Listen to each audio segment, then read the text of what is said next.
Salut à vous, bande de motards et motardes, c'est Magnum. Et je sais plus si j'ai mis enregistrement. Si, c'est bon. Putain. Pouh, le boulet. Salut à vous, bande de motards et motardes, c'est Magnum. Et qu'est-ce que vous avez pu me manquer? Ça fait vraiment plaisir de vous retrouver. Tais-toi. On lui a rien demandé. Alors non, pour le moment, rien n'a changé. Je n'ai toujours pas repris le guidon. Mais par contre... Je vous ai compris! Je suis assis, et il vaut mieux vu mon état. Nouveau décor, que j'ai fini il n'y a pas si longtemps que ça. Nouveau micro, j'espère que la prise de son sera bonne, parce que cette pièce maintenant dans laquelle je vais faire mes vidéos résonne pas mal. Donc j'ai préféré investir dans un micro-cravate sans fil, histoire d'avoir un meilleur son. Et je tenais à vous remercier pour toutes vos marques d'affection, tous vos messages. Honnêtement, ça m'a fait chaud au cœur. Et oui, comme je vous l'ai dit... Je vous ai compris! Ouais non, en fait, j'avais pas trouvé d'autres extraits. Puis j'avais la flemme aussi. Suite à ma dernière vidéo, la grande majorité d'entre vous ayant opté pour la troisième option, c'est-à-dire de continuer les vidéos à mon rythme, quel que soit le sujet, eh ben me revoilà! Oh non. Si? Non. Si? Alors pour les détails concernant la suite de la chaîne, parce que de ce côté-là, mon état de santé, rien n'a changé, pas plus de temps. On verra ça en fin de vidéo, c'est pas le sujet du jour. Donc puisqu'avec la dernière vidéo, j'ai fait malgré moi une expérience sociale... Hein? Bah, une expérience sociale. Une expérience sociale, c'est une expérience menée avec des sujets humains dans le but d'étudier leurs réactions dans un contexte donné. Merci Wikipédia. On peut citer pêle-mêle l'expérience de Milgram, où un candidat pense en électrocuter un autre en se soumettant à l'autorité. L'expérience de Stanford sur les relations humaines en milieu carcéral, expérience qui a dégénéré par ailleurs. Ou bien celle de H, qui met en évidence le pouvoir du conformisme dans nos vies. Bon, ça, c'est pour les expériences sociales dites scientifiques. Mais sur YouTube, une expérience sociale, c'est un pseudo-influenceur qui va faire un prank en caméra cachée, toujours pour faire le buzz et gagner des abonnés. C'est fake, c'est de mauvais goût, c'est monté pour faire du clic en ne gardant que les réactions qui peuvent faire du buzz, donc du fric, et sans aucune analyse ou statistique derrière. Donc oui, on peut le dire, c'est de la merde. Mais qu'en est-il me concernant? Eh ben, je vous l'ai dit, ni l'une ni l'autre. Non, cette expérience sociale, je l'ai faite à l'insu de mon plein gré. Et si t'as la référence, c'est que t'es un vieux comme moi. Mais vos réactions m'ont quand même fait réfléchir. Oui, ça m'arrive. Pas assez selon certains.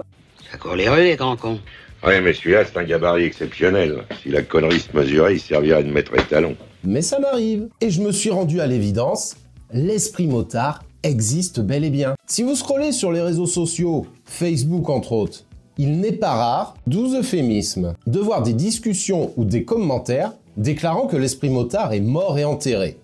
Et honnêtement, je le pensais un peu également. Alors, première erreur de ma part. Non, parce que, comme je vous l'ai dit, j'ai jamais autant roulé que ce que j'aurais souhaité. Et quand je pouvais enfin sortir la bécane et monter dessus, bah, c'était pour rouler seul, ou avec Nix, ou avec des potes du collectif, ou des... Mais en fait, je suis pas du tout légitime pour pouvoir dire si l'esprit motard existe, puisque j'ai toujours roulé seul. Je fais aucun rasso, pas le temps. Je fais aucune sortie de groupe. Bah non, je vous l'ai dit, moi je préfère rouler seul. Ou disons que c'est un petit peu une obligation, et étant donné que tout le monde trouve que je roule trop lentement, que je regarde trop le paysage, eh bah mieux vaut être seul que mal accompagné. J'ai aucun ami motard. Prends un curly. Deuxième erreur, je suis motard que depuis seulement 4 ans. Et 4 ans, c'est une période trop courte pour pouvoir donner un avis objectif sur l'esprit motard. Ou alors, un avis uniquement sur ces 4 ans. J'ai oublié les nœuds. Je ne peux pas leur donner tort lorsqu'ils disent que l'esprit motard est mort. Au final, j'en sais rien. Ça fait pas assez longtemps que je suis motard pour pouvoir donner un avis. Sauf avec cette nouvelle donnée. Quand j'ai fait cette vidéo, je ne m'attendais à rien. Ou plutôt si. Je m'attendais réellement à ce que vous vous désabonniez. J'en avais parlé dans la vidéo d'ailleurs. Bon, je croisais les doigts, je me disais, j'espère que je vais garder au moins 1000 abonnés, histoire de garder un petit peu mon argent de poche avec la rémunération. Et résultat, vous êtes plus de 500 à vous être abonnés via cette vidéo, et la chaîne a encore gagné plus de 700 abonnés. Bon, et là j'avoue, j'ai pas compris. Énormément de commentaires de soutien, avec en prime un abonnement, pour montrer votre solidarité, et même de la part de viewers ayant découvert la chaîne avec cette vidéo. Et c'est ça qui a motivé ma réflexion sur l'esprit motard. Parce que la solidarité dont vous avez fait preuve, C'est une des pierres angulaires de l'esprit motard, de ce qui nous anime. Alors pourquoi certains clament haut et fort que l'esprit motard est mort et enterré et qu'il n'existe plus de nos jours? Si on analyse le profil de ceux qui clament que l'esprit motard est mort, on se rend compte d'une chose. Dans la grande majorité des cas, un homme d'âge mûr, avec plusieurs décennies de pratique de la moto. Un vieux qui sait, un homme d'expérience, à cheval entre un Yoda et un Abraham Simpson, commençant ses phrases par de mon temps, ou alors C'était la mode à l'époque. Et pour les jeunes qui tiennent ce même genre de discours, ils sont souvent issus d'une longue lignée de motards transmettant de génération en génération l'esprit originel. Alors, petit aparté quand même, Facebook et YouTube, les réseaux sociaux les plus propices aux commentaires et aux échanges, sont des réseaux vieillissants. Les jeunes sont plus sur TikTok où la consommation et les échanges sont assez différents. Restons sur des réseaux qui ne sentent pas la... Maintenant que ceci est dit, que peut-on en déduire? Ces motards ont connu plusieurs décennies. Ils ont vu l'évolution de la pratique, des machines, du code de la route et de la société en général. Ils ont connu les deux temps, les motos pas fiables, les phares jaunes, l'arrivée de l'ABS. Ils ont vu apparaître de nouveaux engins, nécessitant tout de même le permis moto. Ils ont vu la diversification et l'ouverture du monde du deux roues à un plus grand nombre. D'une pratique de passionnés, d'irréductibles, de marginaux. Ah bah c'est pas pour rien que les bikers ont choisi la moto et pas le poney ou la voiture. On est passé à une pratique plus terre-à-terre, plus polissée, plus grand public. Les machines, elles doivent plaire au plus grand nombre, histoire de faire le plus de ventes possible. La législation nous met des bâtons dans les roues, soi-disant pour notre sécurité, et je vais même pas aborder les sujets qui fâchent. Certaines machines, à l'antipode des valeurs motardes, ont vu le jour, mais nécessitent, comme je l'ai dit, le même permis. Le deux roues, car on ne parle plus de moto, devient un moyen de transport comme les autres. Donc forcément, pour le vieux briscard à l'esprit rebelle, qui voit toutes ces transformations, ces évolutions, son verdict, il est sans appel. L'esprit motard est mort et enterré. Mais c'est là son erreur à lui, le motard expérimenté.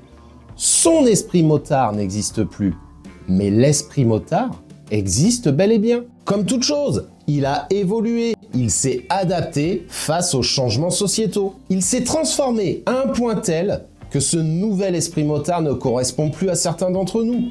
Mais l'esprit motard existe, il sait nous rassembler, nous fédérer, en manif par exemple, ou en rasso. Nombre d'entre vous ont sûrement déjà été aidés sur la route suite à un pépin par des motards, qu'ils soient en moto ou même en voiture, alors qu'ils étaient en famille, pour s'arrêter.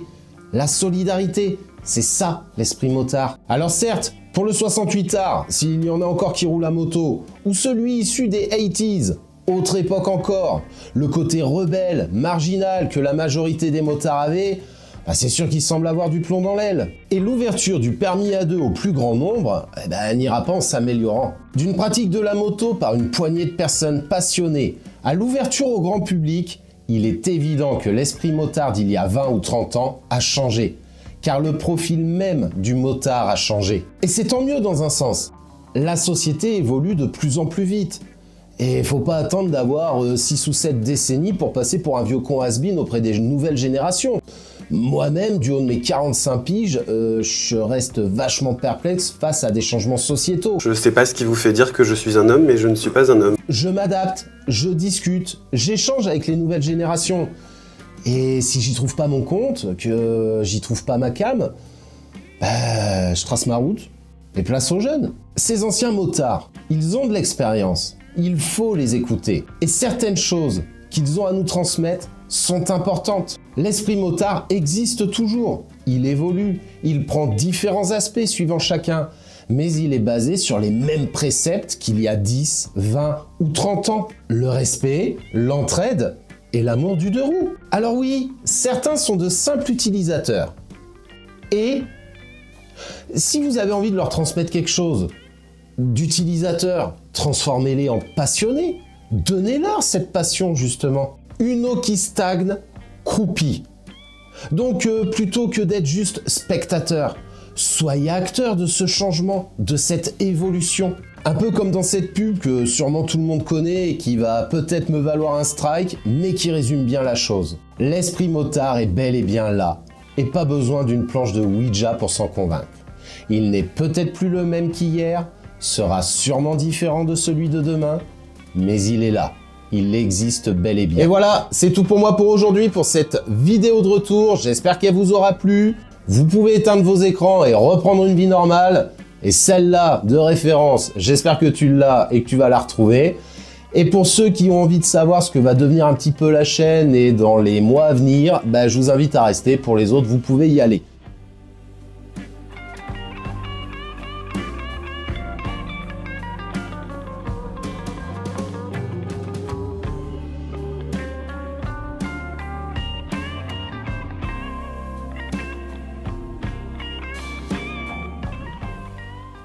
Donc, concernant l'avenir de la chaîne, donc comme vous l'aurez vu, nouveau décor. Alors, c'est pas pour rien ce nouveau décor. J'ai quelques projets pour la chaîne. Ce qu'il y a, c'est que c'est des projets qui vont mettre un petit peu de temps à se mettre en place. Et puis surtout, heureusement, je suis aidé. Je pense que vous verrez bientôt si tout se déroule comme je le pense. Mais en tout cas, va y avoir 2-3 petites choses donc sur cette chaîne. Par contre, comme je vous l'avais dit, j'ai envie de faire aussi d'autres vidéos en attendant de reprendre pleinement la moto, ce qui est pas encore le cas. Là, je tourne cette vidéo, on est fin février, j'espère vous faire le montage assez rapidement. Oh là, oh là, oh là, tout doux ma belle, emballé par la jument. Question temps de libre, c'est toujours mort. Les petits me prennent vraiment énormément de temps. Et question santé, Joker. Quand on a du talent, on se doit d'en tirer profit. Voilà, donc j'ai quand même envie de faire autre chose et ces autres vidéos, j'ai pas envie de les mettre sur cette chaîne. Cette chaîne pour moi, il faut qu'elle reste 100% moto. Donc en tout cas 2 roues, voilà. Donc je ne veux pas faire de vidéos autres que sur le sujet de la moto. Mais par contre, vous l'aurez compris, donc en voyant le décor, j'ai envie de vous proposer d'autres vidéos sur d'autres sujets, d'autres styles. Donc je suis en train de peaufiner les réglages, je vais faire un petit peu tout ça. J'espère que certains d'entre vous voudront me suivre sur cette nouvelle aventure, mais j'ai vraiment envie de repartir à zéro sur un nouveau concept en plus de cette chaîne. Hein. Cette chaîne, je ne la ferme pas. Les joies de retrouver des vidéos avec 4 vues. Merci tonton, merci tata, merci mes 2 comptes Google. Mais en tout cas, voilà, je vais repartir de zéro et j'ai envie de vous parler d'autres choses. Donc forcément, il y a un petit peu des indices au niveau du décor de ce que j'ai envie de faire. Mais pour ceux que ça intéressera, pour ceux que ça intéressera, et là c'est beaucoup plus français, eh ben écoutez, je vous tiendrai informé et j'espère vous accueillir donc très prochainement sur un nouveau format que je vous proposerai. D'ici là, portez-vous bien, le printemps arrive au galop. Je sais pas si j'en profiterai, en tout cas je ferai tout pour et je vous prépare donc quelques petites surprises qui devraient arriver incessamment sous peu. Donc je vous dis à très bientôt, prenez soin de vous, et à tous.